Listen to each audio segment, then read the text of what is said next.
শেষ পর্যন্ত সন্তানের কাছে হার মানলেন বাবা মা। বাংলা নিউজ অরবিটের সংবাদ পরিক্রমায় স্বাগত জানাচ্ছি আমি তানিয়া সুলতানা।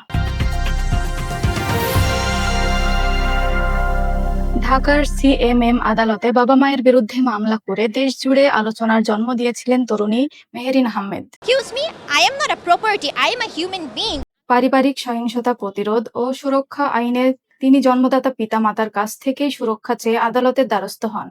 এই ঘটনা শুধু সমাজে নাড়া দিয়েছে নয়, আঘাত করেছে বাঙালি পারিবারিক ঐতিহ্যের অন্তর্নিহিত মূল্যবোধে।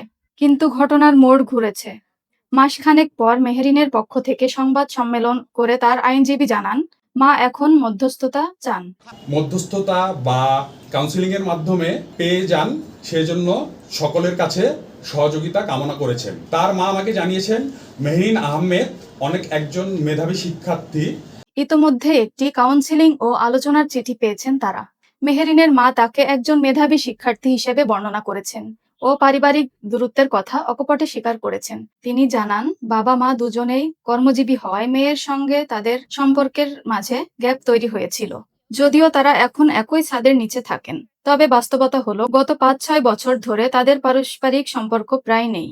অপরাধ ও সমাজবিজ্ঞানী ডক্টর তৌহিদুল হক বলেন, এ ধরনের ঘটনা সামাজিক বন্ধন ও মানবিক মূল্যবোধ নিয়ে প্রশ্ন তোলে।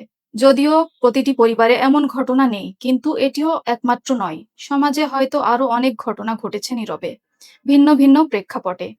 তিনি বলেন, এখন সময় এসেছে অভিভাবকদের আত্মবিশ্লেষণ করার। সন্তানকে শুধু শিক্ষিত করলেই চলবে না, তাকে গড়ে তুলতে হবে সামাজিক মূল্যবোধ, শিষ্টাচার ও পারিবারিক বন্ধনের চর্চায়। উপমহাদেশে পারিবারিক সম্পর্কের অবক্ষয়ের নজির থাকলেও সন্তান কর্তৃক বাবা মায়ের বিরুদ্ধে আদালতে যাওয়ার ঘটনা বিরল, তবে সম্পূর্ণ নতুনও নয়। ২০১৯ সালে ভারতের মুম্বাইয়ের রাফায়েল স্যামুয়েল নামে এক যুবক অনুমতি না নিয়ে জন্ম দেওয়ায় তার বাবা মায়ের বিরুদ্ধে মামলা করেন। ঢাকার আদালতে এমন ধরনের মামলার আর কোনো দৃষ্টান্ত এখনো পাওয়া যায়নি।